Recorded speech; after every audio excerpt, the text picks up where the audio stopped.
배럴당 111달러, 3년 만에 최고치를 찍은 국제 유가가 지금 전 세계 시장을 뒤흔들고 있죠. 그런데 이상합니다. 가장 큰 돈을 벌어야 할 중동 산유국들이 단결은커녕 서로에게 등을 돌리고 있거든요. 그 중심에 아랍에미리트 UAE가 있습니다. 60년간 몸담았던 석유 수출국 기구 OPEC를 자발적으로 박차고 나가버렸죠. 단순한 정치적 결별로 보이시나요? 아닙니다. 이 탈퇴 이면에는 호르무즈 해협이 다시 열리는 그 순간을 정조준한 무서울 정도로 계산된 시한폭탄이 숨겨져 있습니다. 지금 호르무즈는 이란과 미국의 전쟁으로 해상 운송량의 81%가 차단된 상태죠. 하루 2천만 배럴이던 원유 통과량은 380만 배럴로 급감했습니다. 이 모든 게 우연이 아닙니다. UAE 에너지부 장관의 입에서 나온 한마디, 지금이 탈퇴의 적기다. 이유가 뭐냐고요? 호르무즈 해협이 막혀 있어서 시장 충격이 최소화된다는 겁니다. 언뜻 들으면 시장을 배려하는 점잖은 발언 같죠. 그런데 행간을 뜯어보면 등골이 서늘해집니다. 이건 배려가 아니라 선전포고였거든요. 호르무즈가 다시 열리는 순간 OPEC의 쿼터 같은 건 무시하고 원유를 무제한으로 쏟아내겠다는 신호탄이었던 겁니다. 숫자를 보면 그림이 더 선명해지죠. UAE는 지금 하루 최대 490만 배럴을 뽑아낼 수 있는 능력을 갖추고 있습니다. 그런데 OPEC 쿼터 때문에 320만 배럴까지밖에 못 팔았어요. 무려 170만 배럴, 이 어마어마한 양을 땅에서 뽑을 수 있는데도 억지로 묶어두고 있었던 겁니다. 두바이에서 사업하는 한 한국 교민분 표현을 빌리자면 이런 거죠. 마트에 손님이 줄을 섰는데 옆가게 눈치 보느라 셔터 절반만 올리고 장사하는 격이라고요. 여기서 끝이 아닙니다. UAE 국영 석유회사 아드녹은 수년간 200조 원이라는 천문학적인 돈을 쏟아부었어요. 원래 2027년까지 하루 500만 배럴 생산을 목표로 잡았는데 이걸 무려 3년이나 앞당겨서 실행에 옮기고 있죠. 파이프는 깔렸고 시추 장비는 돌고 있고 수출 항만 확장 공사도 끝나가는 상황. 방아쇠에 손가락만 걸려있는 상태인 겁니다. 그리고 그 방아쇠를 당기는 타이밍은 정확히 호르무즈 해협이 다시 열리는 바로 그 시점에 맞춰져 있죠. 60년을 참아온 우등생이 드디어 책상을 엎고 일어선 순간이었던 겁니다. 지금 중동에서 벌어지고 있는 이 상황, 경제학 교과서에 나오는 한 장면과 소름 끼칠 만큼 똑같습니다. 바로 카르텔의 죄수의 딜레마라는 개념이죠. 어렵게 들리시죠? 쉽게 풀어드리겠습니다. 동네 빵집 5곳이 모여서 약속을 했어요. 우리 모두 빵값을 5,000원으로 올리자. 다 같이 지키면 모두가 떼돈을 벌죠. 그런데 한 집이 몰래 4,500원에 팔기 시작하면 어떻게 될까요? 손님이 그 집으로 다 몰리면서 혼자만 대박이 나는 겁니다. 결국 나머지 가게들도 못 참고 가격을 내리게 되고 담합은 그 자리에서 무너져 버리죠. OPEC 지난 60년 동안 해온 일이 정확히 이겁니다. 회원국들끼리 우리 다 같이 적게 뽑자. 그래야 가격이 오른다라고 약속해온 거죠. 그런데 각 나라마다 사정이 다르잖아요. 누군가는 더 팔고 싶어 안달이 나고 누군가는 적게 팔아도 버틸만 하고 그 간극에서 항상 균열이 생겼고 OPEC는 그 균열을 봉합하느라 허덕여 왔습니다. 워렌 버핏이 했던 유명한 말 들어보셨을 겁니다. 썰물이 빠졌을 때 누가 수영복 없이 헤엄쳤는지 드러난다. 지금 중동 에너지 시장에 어마어마한 썰물이 빠지고 있는 중이에요. 이란과 미국의 전쟁이라는 이전에 본 적도 없는 충격파가 시장을 강타하면서 모든 게 까발려지기 시작한 거죠. 평소 같으면 다들 점잖게 회의실에 모여서 사이좋게 갑시다 하던 산유국들이 이번엔 가면을 벗어 던졌습니다. 그 중에서 가장 두꺼운 가면을 쓰고 있던, 그러니까 속으로는 가장 큰 불만을 품고 있던 UAE가 마침내 본색을 드러내며 행동에 나선 겁니다. 카르텔의 균열, 이제 시작에 불과합니다. OPEC라는 조직이 어떻게 만들어졌는지 잠깐 짚고 갈 필요가 있습니다. 1960년이었죠. 이란, 이라크, 사우디아라비아를 비롯한 5개국이 모여 만든 이 카르텔은 지금 전 세계 원유 매장량의 79%를 손에 쥐고 있는 어마어마한 권력 집단으로 성장했습니다. 여기에 러시아 같은 비회원국까지 끌어들인 OPEC 플러스까지 가세하면서 글로벌 원유 시장의 수도꼭지를 사실상 독점하게 됐죠. 가격을 올리고 싶으면 잠그고 내리고 싶으면 풀고 그 단순한 논리로 60년간 세계 경제를 쥐락펴락해 온 겁니다. UAE가 이 카르텔에 발을 들인 건 1967년이었습니다. 그 후로 60년 가까이 UAE는 누구보다 모범적인 회원국이었어요. 사우디아라비아가 감산하자라고 하면 군말 없이 따랐고 쿼터를 초과해서 생산한 적도 거의 없었죠. 겉으로 보기엔 그야말로 우등생이었습니다. 하지만 속사정은 전혀 달랐어요. 두바이에서 무역업을 하는 한 사업가가 그러더군요. 자기 친구 중에 아드녹에서 일하는 엔지니어가 있는데 그 친구가 입버릇처럼 하던 말이 있다고요. 우리는 매년 생산 능력을 늘리고 있는데 정작 팔 수 있는 양은 10년 전이랑 똑같다. 막대한 돈을 들여서 시추 장비를 늘리고 파이프라인을 깔고 항만을 확장했는데도 쿼터는 제자리 걸음이었던 거죠. 마치 마트 매장은 2배로 키워놨는데 영업시간은 그대로인 격입니다. 내부적인 불만이 고불대로 고빠 있었던 겁니다. 글로벌 에너지 분석 기관들이 입을 모아 경고하는 이유가 여기 있습니다. 하루 410만 배럴 이상을 뽑아낼 수 있는 UAE 같은 거물이 빠져나간다는 건 OPEC이 가격을 통제할 수 있는 가장 강력한 무기를 손에서 놓쳐버리는 것과 같다는 거죠. 카르텔의 심장에 균열이 간 겁니다.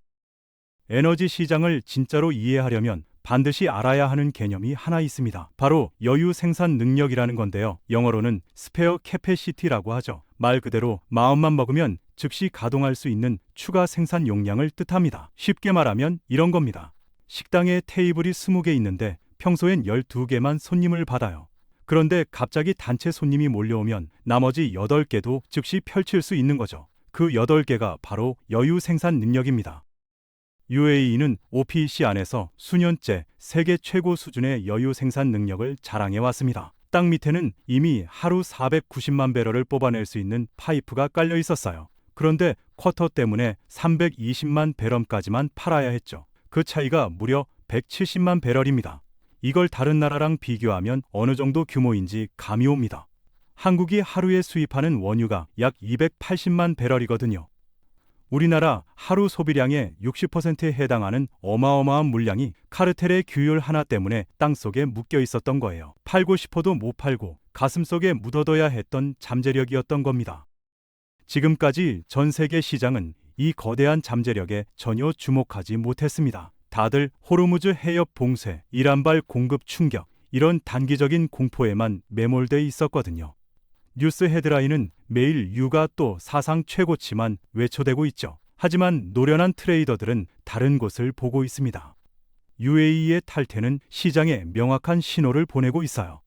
호르무즈가 다시 열리고 공포가 가라앉는 그 순간 지금까지 묶여있던 170만 배럴의 잠재력이 한꺼번에 풀려나옵니다. 그때부터는 완전히 다른 게임이 시작되는 거죠. 지금 시장이 보고 있는 그림은 사실 절반짜리 그림이었던 겁니다. OPEC 탈퇴, 사실 이번이 처음은 아닙니다. 2019년엔 카타르가, 2024년엔 앙골라가 카르텔을 떠났죠. 그런데 그때 시장은 거의 흔들리지 않았어요. 왜였을까요? 두 나라의 생산량 자체가 워낙 적었기 때문입니다. 동네 빵집 모임에서 케이크만 팔던 작은 가게가 빠진 정도였던 거죠. 하지만 이번 UAE는 완전히 다릅니다. 사우디아라비아, 이라크 다음가는 OPEC 내 3위 생산국, 그러니까 카르텔의 척추뼈에 해당하는 나라가 빠져나는 거거든요. 카르텔의 무게중심 자체가 흔들리는 차원이 다른 사건인 겁니다. 이게 의미하는 바는 분명해요. 60년간 원유 시장을 지배해온 생산량 통제로 가격을 방어하는 그 메커니즘이 이제는 더 이상 옛날처럼 작동하지 않을 거라는 구조적 신호인 겁니다. 문제는 여기서 끝나지 않습니다. 지금 시장은 이란 미국 전쟁이라는 충격까지 겹쳐서 그야말로 만신창이가 됐어요. 호르무즈 해협을 통과하던 원유가 하루 2천만 배럴에서 380만 배럴로 추락했죠. 81%가 막힌 겁니다. 역사책을 다 뒤져봐도 이 정도 규모의 공급 차질은 찾기 힘들어요. 코로나 팬데믹 때도 1970년대 오일 쇼크 때도 이 정도는 아니었습니다. 지난 3월 한 달 통계를 보면 입이 벌어집니다. 하루 평균 940만 배럴의 원유가 시장에서 그냥 증발해버렸거든요. 인천에서 무역업 하시는 박 사장님이 그러시더군요. 매주 발주 넣는 화학 원료 가격이 한 달 새 2배가 됐다고요. 거래처에 단가 윤상 멸종 메일을 보내는 게 이젠 일상이 됐다는 겁니다. 브렌트 유가 배럴당 111달러를 뚫어버린 이유가 여기 있어요. 일반 소비자들 주유소에서 체감하는 기름값 폭등도 결국 이 전례 없는 공급 부족 사태가 만들어낸 결과물인 거죠. UAE의 이번 결단 절대 충동적인 게 아닙니다. 수년간 차곡차곡 쌓여온 분노와 그보다 더 치밀한 증산 계획이 만들어낸 합작품이거든요. 앞서 말씀드린 국영 석유 회사 아드녹, 이 회사가 무려 200조 원을 쏟아부었습니다. 200조 원이 어느 정도 돈이냐고요? 한국 정부 1년 예산의 3분의 1에 해당하는 금액이에요. 그 돈으로 생산 능력을 끌어올렸고 시장이 원하기만 하면 하루 600만 배럴까지도 뽑아낼 수 있다고 공공연히 떠벌리고 있죠. 이게 현실이 되면 UAE는 미국, 사우디, 러시아 다음 가는 세계 4위 산유국으로 단숨에 뛰어오릅니다. 그런데 OPEC이 정해준 쿼터는 여전히 320만 배럴이었어요. 이 상황을 한번 상상해 보세요. 30층짜리 건물에 엘리베이터 5대를 새로 설치해 놨는데 입주자 회의에서 전기세 아끼자며 2대만 쓰라고 강제하는 격입니다. 매일 출근길에 사람들이 줄을 서서 기다리는데 멀쩡한 엘리베이터 3대가 그냥 멈춰 서 있는 거죠. UAE 입장에선 얼마나 답답했겠습니까? 게다가 매월 열리는 OPEC 회의에서 사우디아라비아가 번번이 제동을 걸었어요. UAE가 쿼터 좀 올려달라고 요청할 때마다 사우디는 안 된다, 시장이 흔들린다며 거부했죠. 두 나라 사이에 감정의 골은 점점 깊어졌고 이젠 회복하기 힘들 정도로 벌어져 버렸습니다. 결정타는 탈퇴 발표 그 순간이었어요. UAE 장관이 카메라 앞에서 이렇게 선언했거든요. 이번 결정 과정에서 사우디를 포함한 그 어떤 나라와도 사전 협의를 거치지 않았습니다. 외교 무대에서 이런 멘트가 나왔다는 건 그냥 헤어지는 게 아니라 문을 쾅 닫고 나가면서 한마디 던진 격이에요. 60년 동맹의 파열음이 이날 전 세계 카메라 앞에서 노골적으로 터져 나온 겁니다. UAE 한 나라가 빠진 게 끝일까요? 천만에요. 진짜 무서운 건 지금부터입니다. 에너지 전문가들이 일제히 경고하고 있는 시나리오가 하나 있거든요. 바로 도미노 탈퇴입니다. UAE라는 첫 도미노가 쓰러지면 그 뒤에 줄지어 서 있던 다른 나라들도 줄줄이 넘어진다는 거죠. 누가 다음 후보냐고요? 카자흐스탄, 이라크, 쿠웨이트, 이 세 나라 다 오랫동안 감산 쿼터에 이를 갈고 있던 곳들입니다. UAE가 멀쩡하게 박차고 나가는 모습을 보면서 이 나라들이 무슨 생각을 하고 있을까요? 답은 뻔합니다. 우리도 못할 거 없잖아. 만약 이 중에 단 한 나라라도 추가로 이탈한다면 그 순간 OPEC는 사실상 해체 수순으로 들어갑니다. 카르텔이 시장 통제력을 완전히 잃어버리는 거죠. 여기에 또 하나의 폭탄이 얹혀 있습니다. 바로 트럼프 변수예요. 미국과 이란이 휴전 협상을 한다는 뉴스가 나오긴 했죠. 그런데 협상 테이블에서 이상한 일이 벌어지고 있습니다. 이란은 호르무즈 해협을 다시 열어주는 대신 핵 문제 논의는 뒤로 미루자고 제안했어요. 그런데 트럼프 대통령이 단호하게 거부해버렸습니다. 그 정도로는 부족하다는 거였죠. 협상은 그 자리에서 교착 상태에 빠졌고 시장의 불확실성은 천장을 뚫어버렸습니다. 더 치명적인 사실이 하나 있어요. 설령 내일 당장 극적으로 협상이 타결된다고 칩시다. 그래도 호르무즈 해협이 정상화되기까지는 최소 6개월이 걸린다는 겁니다. 미 국방부 추산이에요. 이란이 해협 곳곳에 깔아둔 기뢰를 전부 제거해야 하고 선박들이 다시 운항을 시작하고 보험사들이 위험 보험료를 정상화하고 이 모든 과정이 물리적으로 6개월입니다. 그러니까 휴전 합의 자체가 끝이 아니라 거기서부터 또 6개월의 게임이 시작된다는 얘기죠. 자, 이제 가장 중요한 얘기를 할 차례입니다. 지금 개인 투자자분들이 가장 많이 하시는 오판이 뭔지 아세요? 유가가 오르니까 에너지주 사야지라는 단순한 추격 매수입니다. 그런데 여기에 진짜 무서운 뇌관이 숨어 있어요. 호르무즈 해협이 다시 열리는 그날을 한번 떠올려 보세요. UAE는 그날을 위해 모든 준비를 마친 상태입니다. 페널티요. OPEC를 이미 탈퇴했으니까요. 쿼터 없습니다. 자유롭게 팔 수 있어요. 그동안 억눌러왔던 하루 170만에서 180만 배럴의 원유를 그야말로 무자비하게 시장에 쏟아낼 겁니다. 이게 어느 정도 파괴력인지 감이 안 오실 거예요. 글로벌 원유 시장에선 보통 하루 100만 배럴의 공급이 추가되면 유가가 5달러에서 10달러쯤 떨어집니다. 그런데 UAE 한 나라만 해도 170만 배럴이에요. 여기에 카자흐스탄 같은 추가 이탈국 물량이 더해지고 지금 창고에 묶여있는 걸프 지역 재고 910만 배럴까지 한꺼번에 풀린다면 하루 최대 280만 배이라는 신규 공급 충격이 시장을 강타합니다. 세계 최대 에너지 트레이더 비톨 그룹도 이미 강력한 경고를 날렸어요. 휴전 이후 시장의 방향 전환 속도는 역사상 유례 없을 정도로 빠를 거리라고요. 그러니까 천천히 떨어지는 게 아니라 절벽에서 떨어지듯 폭락한다는 얘기입니다. 여기서 30대 직장인 김대리 얘기를 한번 해볼까요? 김대리는 요즘 유가 뉴스만 보면 가슴이 뜁니다. 정유주를 영혼까지 끌어모아 사고 있죠. 매일 계좌를 열어보면 빨간불, 친구들한테 자랑도 합니다. 그런데 어느 날 아침 휴대폰 알림 한 줄이 뜨는 겁니다. 호르무즈 해협 정상화, 운송 재개, 단 한 줄의 뉴스. 그 순간부터 김대리의 계좌는 반토막이 나기 시작하는 거예요. 이게 지금 에너지주에 올라탄 분들이 마주할 수 있는 현실입니다.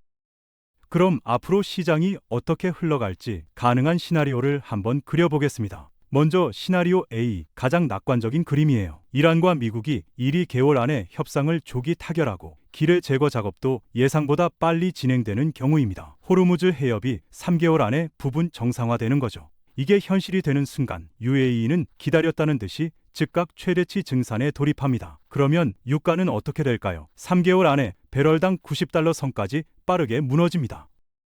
한국 시장 입장에선 명암이 극명하게 엇갈려요. SK이노베이션 같은 정유주는 하락의 직격탄을 맞는 반면 그동안 고유가에 짓눌려 있던 항공주, 화학기업, 수출 제조업 섹터는 극적으로 반등하기 시작합니다. 원화는 강세로 돌아서고 환율은 안정세를 찾죠. 하지만 시나리오 B는 정반대입니다. 트럼프가 협상안을 끝내 거부하고 이란도 강경 노선을 굽히지 않는 경우에요. 호르무즈 봉쇄가 6개월 이상 길어지는 최악의 그림이죠. 이때 유가는 배럴당 125달러, 130달러까지 치솟습니다. UAE가 아무리 600만 배럴을 뽑아낼 수 있어도 수출길 자체가 막혀 있으면 의미가 없거든요. 시장에선 공급이 부족하다는 공포가 모든 걸 지배합니다. 문제는 한국이 에너지 수입 의존도가 96%에 달하는 나라라는 점이에요. 부산항 인근에서 무역회사를 운영하시는 한 사장님이 그러시더군요. 2022년 우크라이나 전쟁 터졌을 때 마진이 반토막 나서 직원 2명을 내보냈는데 이번엔 그때보다 더 심할 것 같다고요. 컨테이너 운임에 유류 할증료가 붙기 시작하면 수출 마진이 통째로 증발합니다. 시나리오 B가 현실이 되면 무역 적자와 인플레이션 충격이 동시에 한국을 덮치죠. 코스피는 폭락하고 원달러 환율은 1,500원을 위협하게 됩니다. 그런데 가장 골치 아픈 건 따로 있습니다. 바로 시나리오 C, 즉 최악의 교착 상태예요. 협상은 진행되는 것 같은데 결론은 안 나고 휴전한다는 뉴스가 떴다가 다음날 다시 깨지고 이런 불확실성이 몇 달씩 질질 끌리는 상황이죠. 솔직히 말씀드리면 개인 투자자에겐 이게 가장 위험한 환경입니다. 왜냐고요? 뉴스 한 줄에 유가가 5달러씩 출렁이거든요. 아침에 협상 진전 뉴스가 뜨면 유가 5달러 폭락, 점심에 이란 강경 발언 헤드라인이 나오면 5달러 반등. 이런 장세에서 개인 투자자들은 어떻게 행동할까요? 방향을 잃고 매매를 반복하다가 양쪽으로 다 깨지는 겁니다. 이걸 흔히 톱질 장세라고 부르죠. 위로 잘리고 아래로 잘리고. 석유, 화학, 해운, 항공 같은 섹터는 변동성이 극대화되고 같은 에너지 섹터 안에서도 종목별 성과가 천차만별로 벌어집니다. 자, 그러면 가장 핵심적인 질문에 답할 차례입니다. 지금이라도 에너지주를 사야 하느냐? 결론부터 말씀드릴게요. 단순히 유가 상승만 보고 추격 매수하는 건 극도로 위험합니다. 주식시장은 이미 영리하거든요. 지금의 고유가는 이미 주가에 충분히 반영돼 있어요. 앞으로 호르무즈가 다시 열리고 UAE의 증산 물량이 시장에 쏟아지는 순간 에너지주는 레버리지 효과로 50% 넘게 폭락할 수도 있습니다. 수원에 사시는 50대 박 부장님 얘기를 해드릴게요. 이분이 작년에 정유주의 퇴직금을 절반 넣었습니다. 처음엔 30% 수익이 났죠. 자랑도 많이 하셨고요. 그런데 한 달 만에 그 수익이 다 증발하고 원금까지 까먹기 시작했어요. 이런 일이 곧 더 큰 규모로 벌어질 수 있다는 겁니다. 그래서 지금은 원유를 뽑는 업스트림 기업보다 유가가 떨어질 때 마진이 개선되는 다운스트림 기업, 그리고 UAE의 탄소 중립 전략과 맞따른 에너지 효율화 기업에 눈을 돌리는 게 훨씬 현명한 선택입니다. 마지막으로 한 가지만 기억하세요. 사우디아라비아도 가만히 당하고만 있지는 않을 겁니다. 1986년 오일 쇼크 직후 무임승차에 지친 사우디는 공격적인 증산으로 유가를 폭락시켜 경쟁자들을 무릎 꿇렸죠. 역사는 반복될 수 있습니다. 그러니 중동 펀드 비이중이 큰 분들은 지금 당장 점검하셔야 해요. 에너지주는 절반 이하로 줄여 차익을 실현하고 호르무즈 재개통 수혜를 입을 항공주와 해운주, 그리고 환차익을 누릴 달러 자산을 함께 담으세요. 이번 사태의 본질은 단 하나입니다. UAE의 탈퇴는 호르무즈가 열리는 그날을 겨냥한 유가 폭락의 시한폭탄이라는 것 잊지 마세요.